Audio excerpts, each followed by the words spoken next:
श्री रामचरितमानस में भगवान शिव जी ने कहा है, मातु पिता गुरु प्रभु कै बानी, बिनहि विचार करिय शुभ जानी।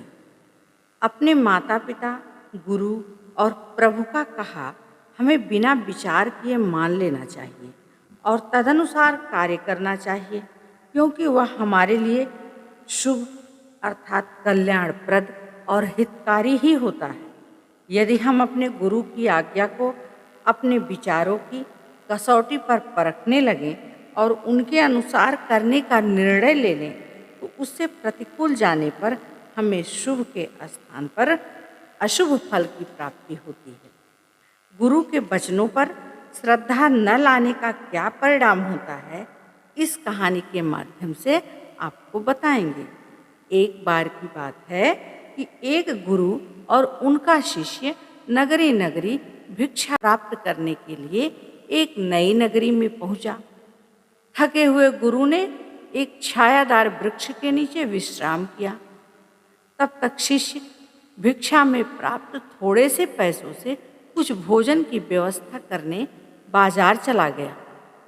लौटने पर गुरु ने देखा कि शिष्य ढेर सारा अनेक स्वादिष्ट मिठाइयाँ लेकर लौटा है। गुरु ने आश्चर्य से पूछा तो शिष्य ने बताया कि जहाँ वह पहुँचे हैं वहाँ चाहे सूखी रोटी खरीदो, चाहे स्वादिष्ट मिठाइयाँ खरीदो, सभी का भाव एक जैसा है। इसलिए मैं ये स्वादिष्ट मिठाइयाँ ले आया हूँ। यह बात जानकर गुरु बहुत आश्चर्य में पड़ गए। शिष्य ने बताया कि इस नगरी के संबंध में लोग कहते हैं कि अंधेर नगरी चौपट राजा, टके शेर भाजी, टके शेर खाजा। यहाँ भाजी मिठाई सभी एक भाव है। यह सब सुनकर गुरुजी ने शिष्य से कहा कि शिष्य, यह स्थान रहने योग्य नहीं है। तुरंत यहाँ से हमें दूसरे स्थान पर चला जाना चाहिए। शिष्य को बहुत दिन तक सूखी रोटियां चबाने के बाद स्वादिष्ट पकवान का आनंद मिला था। वैसे भी सभी वस्तुओं का भाव एक सा था, इसलिए उसको यहाँ रुकने में कोई परेशानी नहीं दिखाई। अतः वह वहीं रुक गया। गुरुजी जाते समय कह गए थे कि कभी कोई बड़ी कठिनाई आए तो याद कर लेना। शिष्य इस नई नगरी में नित्य प्रति मिठाइयों का सेवन करता और अत्यंत हृष्ट पुष्ट मोटा हो गया। एक दिन नगरवासी एक व्यक्ति की बकरी एक पड़ोसी की दीवार गिरने से दबकर मर गई। राजा के यहाँ मामला गया।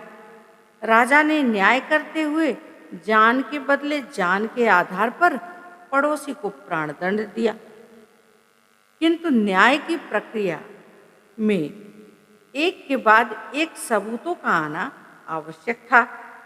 इसलिए सबसे पहले पड़ोसी पर आरोप लगे, उसके बाद दीवार बनाने वाले पर आरोप लगा, फिर ईंट जोड़ने वाले पर लगा, फिर मसाले का निर्माण करने वाले मजदूरों को लगा, फिर मसाले में पानी डालने वाले मजदूर को लगा, फिर मशक बनाने वाले को आरोप लगा, फिर कसाई को लगा।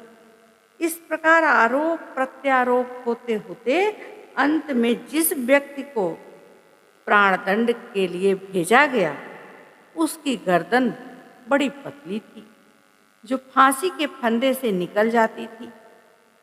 अब मोटी गर्दन ढूंढते ढूंढते गुरुजी का शिष्य मिला, जो खा पीकर खूब मोटा हो गया।